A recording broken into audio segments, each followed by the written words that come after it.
kapanapanabot na prediksyon ang ibinahagi ng kilalang celebrity fortune teller na si Rudy Baldwin sa kanyang mga taga-subaybay kaugnay ng paparating na 2028 Los Angeles Olympics.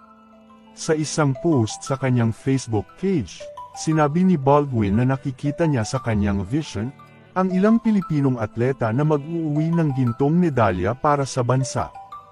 Pinangalanan niya sina Eldro at Eliza Yulo bilang mga posibleng manalo ng ginto sa gymnastics, isang pahayag na nagdala ng kasiyahan at pag-asa sa mga taga-suporta ng mga Yulo.